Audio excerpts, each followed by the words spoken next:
You've been told that I was the champion of liberty, a strict defender of the Constitution, and the man who effortlessly ushered in a golden era of peaceful agrarian freedom. That is a lie. When I took the executive chair in March of 1801, I didn't just step into an office. I stepped into what I called the Revolution of 1800, a desperate, radical mission to completely dismantle the bloated, expensive federal machine that Washington and Adams had built before it turned America into a monarchy. I promised to shrink the government to nothing, erase the national debt, defund the standing military, and eliminate every single internal tax that oppressed our citizens. But the reality of governing is an unforgiving monster. To protect this fragile republic, I was forced to face down brutal Islamic pirates in North Africa, wage an undeclared war across the Mediterranean Sea, and ultimately execute the ultimate act of constitutional hypocrisy, buying a staggering empire from a French dictator without a single shred of constitutional authority, doubling the size of our country overnight. And when the fires of European war threatened to drag us under, I weaponized the state to crush our own merchant economy, locking down our ports and turning our own borders into an authoritarian police state just to keep us from bleeding out. If you want to know how a radical idealist was forced to become the very thing he spent a lifetime fighting, listen closely. To protect this fragile republic, I was forced to face down brutal Islamic pirates in North Africa, wage an undeclared war across the Mediterranean Sea, and ultimately execute the ultimate act of constitutional hypocrisy, buying a staggering empire from a French dictator without a single shred of constitutional authority, doubling the size of our country overnight. And when the fires of European war threatened to drag us under, I weaponized the state to crush our own merchant economy, locking down our ports and turning our own borders into an authoritarian police state just to keep us from bleeding out. If you want to know how a radical idealist was forced to become the very thing he spent a lifetime fighting, listen closely. History books treat my election like a peaceful, natural transition of power, a clean handoff from the Federalists to my Democratic Republican Party. They show you portraits of me looking serene, drafting the Declaration of Independence, or gazing thoughtfully into the American wilderness. They want you to believe that the nation simply woke up, realized the errors of John Adams' authoritarian sedition acts, and voted for a new dawn of liberty. But behind that sanitized myth lies a terrifying, razor-thin political knife fight that nearly triggered a full-scale civil war before I could even take the oath of office. The election of 1800 was a constitutional train wreck. Because of the broken electoral system of the time, my running mate, Aaron Burr, and I ended up in an absolute deadlock, each receiving exactly 73 electoral votes. Burr, a man driven by pure, unadulterated ambition, refused to step aside. The election was thrown into the House of Representatives, which was still dominated by my bitter Federalist enemies. For weeks, the government was completely paralyzed. Deadlocked through 35 consecutive ballots, the country held its breath as governors in Virginia and Pennsylvania openly talked about mobilizing their state militias to march on the Capitol if the Federalists tried to steal the presidency. It was my fiercest ideological rival, Alexander Hamilton, who finally broke the stalemate, throwing his support behind me because he despised Burr even more than he feared my philosophies. I took power in a city gripped by paranoia, surrounded by a judiciary that Adams had packed with partisan operatives until the literal stroke of midnight. Our first, most urgent battleground wasn't a foreign border. It was the very structure of the federal government itself. For 12 years, the Federalists had expanded the state, building a national bank, creating a standing army, and levying heavy internal taxes like the infamous whiskey tax to fund their grand vision of a centralized European-style empire. I viewed this entire apparatus as a toxic engine of corruption designed to enrich northern speculators and enslave the independent, hard-working American farmer. The moment I stood before the crowd in the half-finished Capitol building, I set out to execute a radical rollback of federal power. I immediately allowed the hated Sedition Act to expire, pardoning every single journalist and citizen Adams had thrown into prison, and ordered the Treasury to refund their fines. I worked tirelessly with my brilliant Secretary of the Treasury, Albert Gallatin, to systematically dismantle the internal tax system. We fired the army of federal tax collectors, abolished the excise taxes on whiskey and distilled spirits, and laid out a ruthless, uncompromising plan to completely wipe out Hamilton's $82 million national debt within 16 years. We slashed the federal budget to the absolute bone, defunded the standing army, and reduced our diplomatic corps to just a handful of foreign embassies. I wanted an America where the average citizen would never even feel the weight of the federal government in their daily life.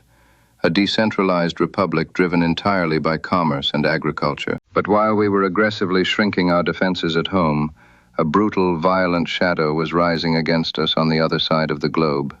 For decades, the Barbary states of North Africa, Tripoli, Tunis, Algiers, and Morocco, had operated a state-sponsored syndicate of piracy, terrorizing European and American merchant shipping across the Mediterranean Sea. They hijacked our vessels, plundered our cargoes, and dragged thousands of Christian sailors into brutal, lifelong Islamic slavery, holding them for exorbitant ransoms. Under Washington and Adams, the United States had quietly followed the cowardly custom of Europe, paying millions of dollars in direct tribute and bribes to these pirate kingdoms just to buy safe passage for our trade. By the time I took office, these humiliating payments consumed nearly 1/5 of the entire federal budget. I found this submission to be an absolute national disgrace, a violation of everything a free republic stood for. When the Pasha of Tripoli demanded a massive increase in his tribute money and chopped down the flagpole of the American consulate to declare war when I refused, I knew our peaceful isolationism was officially dead. This crisis forced me into a profound philosophical dilemma. I had spent years arguing against a standing navy, believing a fleet of heavy warships was a provocative luxury that would drag America into foreign conflicts. But I also knew that paying tribute only invited deeper extortion. I bypassed a formal congressional declaration of war and deployed a squadron of our newly forged frigates, the very ships built under Adams that I had previously criticized, straight to the North African coast to blockade Tripoli. The First Barbary War became America's first foreign conflict, a grueling multi-year campaign fought thousands of miles away from our shores. It was a war defined by high-stakes disaster and jaw-dropping heroism. In 1803, the USS Philadelphia, one of our premier heavy frigates, ran aground on an uncharted reef inside Tripoli harbor, and its entire crew of 300 sailors was captured by the Pasha. To prevent the pirates from using our own warship against us, a daring young lieutenant named Stephen Decatur led a raid into the harbor under the cover of darkness, boarded the captured ship, and set it ablaze in what Lord Nelson called the most bold and daring act of the age. We marched a detachment of United States Marines across 500 miles of brutal Egyptian desert to capture the pirate stronghold of Derna, planting the American flag on foreign soil for the first time in history. We forced the Barbary powers to break their hold on our commerce, proving to the world that our young republic would defend its economic survival with cold iron and blood rather than hidden bribes. Yet even as our guns fell silent in the Mediterranean, an unprecedented tectonic opportunity emerged from Europe that would test the absolute limits of my constitutional conscience. In 1802, I learned that the Spanish Empire had secretly retroceded the massive Louisiana territory back to the control of the French Republic, now led by the insatiable military genius Napoleon Bonaparte. This news struck absolute terror into my heart. Spain was a weak, decaying empire that we could easily manage, but France was an aggressive, unstoppable superpower. Whichever nation controlled New Orleans held a knife directly to the throat of the American economy. Every single product grown by our western farmers in Ohio, Kentucky, and Tennessee had to be floated down the Mississippi River to the port of New Orleans to be shipped out to the global markets. If France closed that port, our western frontier would face instant economic strangulation and collapse. I immediately dispatched James Monroe to Paris to assist our minister, Robert Livingston, with a simple, desperate directive.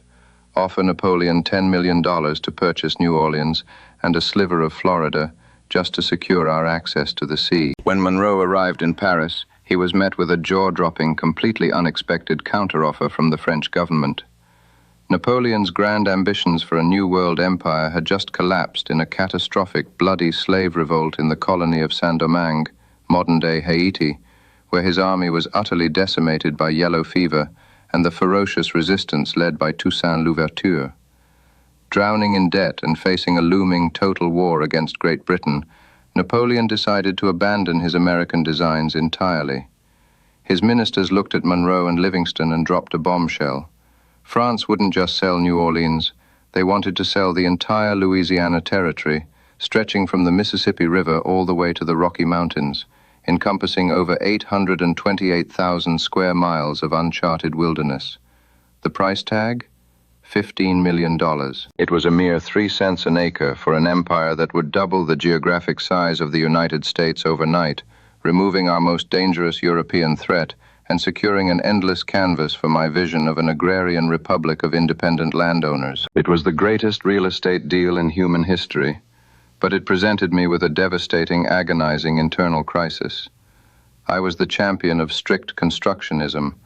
I had spent a decade arguing that the federal government could only exercise powers explicitly and literally written into the text of the Constitution. I looked through every single article, every section, and every line of that sacred document, and I found absolutely nothing that granted a president the constitutional authority to purchase foreign territory or incorporate millions of foreign citizens into the Union. My political rivals, the Federalists, pounced on my hesitation, mockingly calling me a hypocrite and pointing out that I was using the exact same loose interpretation of executive power that I had condemned them for. For weeks, I wrestled with the idea of proposing a constitutional amendment to legalize the purchase.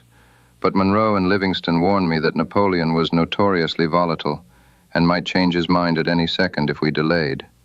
I had to choose between my rigid constitutional purity and the permanent, glorious future of the American Republic. I chose the empire. I swallowed my pride, pushed the treaty through the Senate, and used $15 million of federal credit to buy a wilderness that would build our nation into a continental power. It was an act of supreme political pragmatism, an admission that the grand theories of an opposition philosopher must bend or break when faced with the cold, hard realities of executive command. To map this massive unknown empire, I commissioned my private secretary, Meriwether Lewis, and his chosen partner, William Clark, to lead a military expedition deep into the uncharted western expanse. They weren't just sent to find a water route to the Pacific Ocean. They were sent on a high-stakes mission of economic and scientific intelligence. For over 2 years, the Corps of Discovery braved freezing winters, hostile terrain, and unknown native nations, mapping the continent, documenting hundreds of new species of flora and fauna, and establishing American claims to the Pacific Northwest. The success of their journey triggered a massive wave of national pride and optimism, ensuring my landslide re-election in 1804. My popularity was untouchable, my treasury was full, the national debt was plummeting under Gallatin's brilliant management, and the American experiment seemed to be sailing into a flawless era of prosperity. But the ultimate test of a presidency never comes from the battles you plan for. It comes from the global storms you cannot control. By my second term, the Napoleonic Wars had escalated into a total apocalyptic conflict that completely engulfed Europe. Great Britain and France were locked in a death grip, and both superpowers realized that the quickest way to destroy their enemy was to choke off their international trade. America, possessing the largest neutral merchant fleet on Earth, was caught directly in the crosshairs. In 1806 and 1807, the British issued the Orders in Council, declaring that any neutral ship trading with Europe had to first stop in a British port and pay a heavy transit tax. Napoleon retaliated with his Berlin and Milan decrees, declaring that any ship that complied with British rules or allowed itself to be searched by the Royal Navy would be seized as a prize of war. Our merchant ships were trapped in an international vice. If we sailed to France, the British captured us. If we sailed to Britain, the French captured us. But the British didn't just steal our cargo, they stole our people. Desperate for sailors to man their massive fleets against Napoleon, British warships began stopping American vessels on the high seas, claiming the right to search our crews for British deserters. In reality, they systematically kidnapped thousands of native-born American citizens, dragging them in chains onto Royal Navy vessels and forcing them to fight their wars. This practice of impressment was an intolerable violation of our national sovereignty, a daily reminder that the empires of Europe still viewed us as nothing more than a renegade colony. The anger reached a boiling point on June 22, 1807, in what history calls the Chesapeake Leopard affair.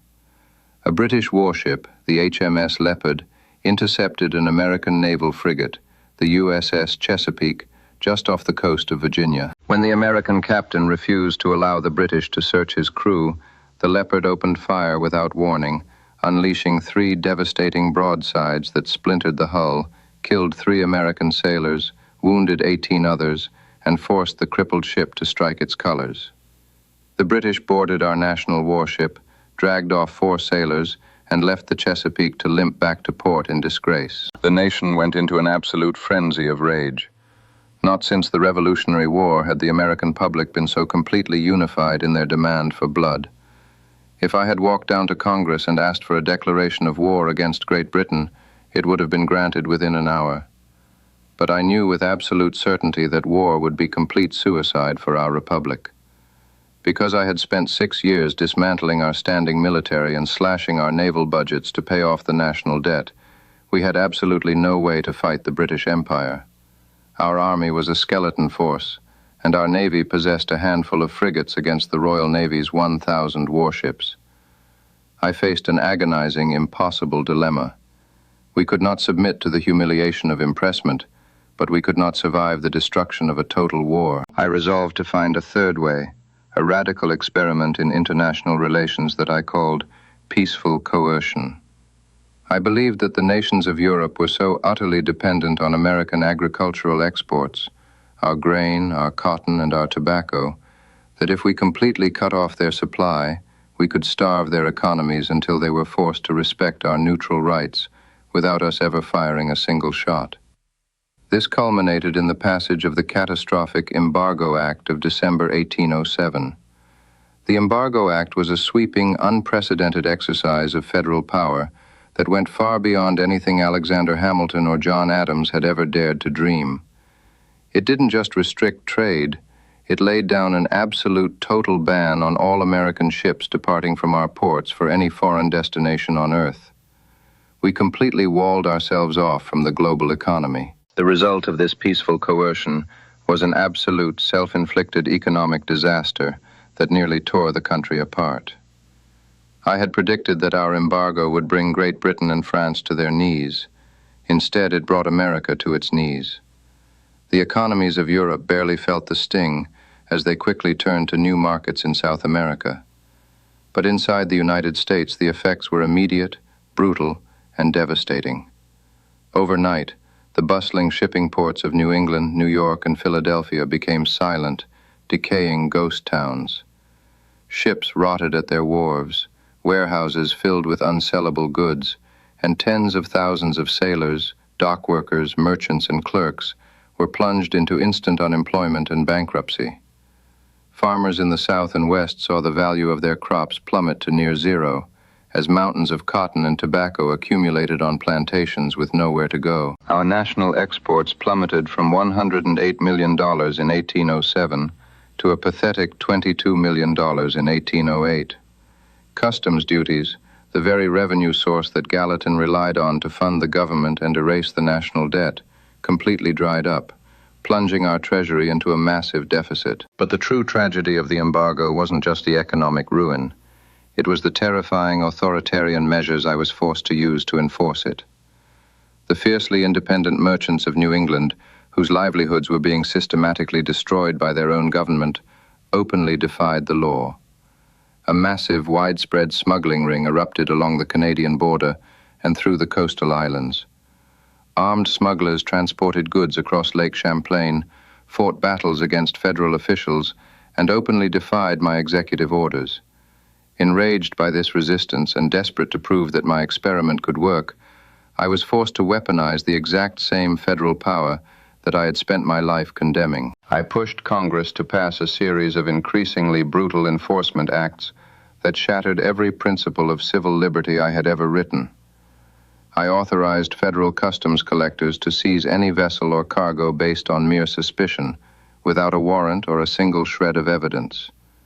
I deployed the United States military to patrol our domestic borders, declaring parts of New York and Vermont to be in a state of insurrection against the government. I granted federal agents the power to raid private warehouses and homes to search for smuggled goods, completely violating the Fourth Amendment protection against unreasonable searches. The man who had written that the government which governs least governs best was now using a standing military to terrorize his own citizens and enforce a bankrupt economic policy. In the streets of Boston, citizens openly compared me to King George III, and the talk of New England seceding from the Union grew louder with every single passing day. The embargo had failed on the world stage, and at home it had turned our free republic into a dark, paranoid police state. By the final months of my presidency in early 1809, I was a broken, exhausted man, thoroughly beaten by the realities of the office. I watched in deep sadness as Congress officially repealed the disastrous Embargo Act just days before I left office, replacing it with the Non-Intercourse Act, which opened trade with the rest of the world, but maintained a ban on Britain and France. A weak, ineffective compromise that solved absolutely nothing and left the looming threat of war hanging over the country like a dark cloud. I had entered the presidency promising a revolution of liberty, a dismantling of the state, and a golden age of agrarian freedom. But the relentless pressure of global superpowers and the unpredictable currents of history had forced me to expand executive power to its absolute limits, running the Treasury into a deficit, deploying the military against American citizens, and leaving the nation deeply divided and on the brink of a catastrophic war. When my second term finally came to an end in March of 1809, our national debt, which Gallatin had successfully managed to cut from $82 million down to a stunning $48 million, despite the costs of the Barbary War and the Louisiana Purchase, was beginning to rise once again due to the economic collapse of the embargo. I had preserved our neutrality, secured a continental empire that would define our future, and successfully passed power to my chosen successor, James Madison, ensuring the survival of our political movement. But the cost of that survival was absolute. I walked away from the executive chair completely relieved to return to my quiet library at Monticello, leaving behind a nation that had learned a harsh, unyielding truth, that the pure, beautiful theories of liberty must always bend, adapt, and sometimes break when forced to navigate the dangerous, storm-tossed waters of global survival. We forged a continental empire from a wilderness and defended our honor on distant seas. But my exit was just the conclusion of another chaotic chapter in America's economic saga. The unresolved furies of impressment, trade restrictions, and European arrogance that broke my embargo were now passing directly into the hands of James Madison, a man who would be forced to lead our fragile, divided nation into a second terrifying war for independence against the greatest empire on earth. If you want to see how the dangerous gamble of the American Republic faced the ultimate trial of total war next, hit that follow button. Drop a comment with your thoughts on whether the Louisiana Purchase justified my constitutional hypocrisy, and join me for the next era.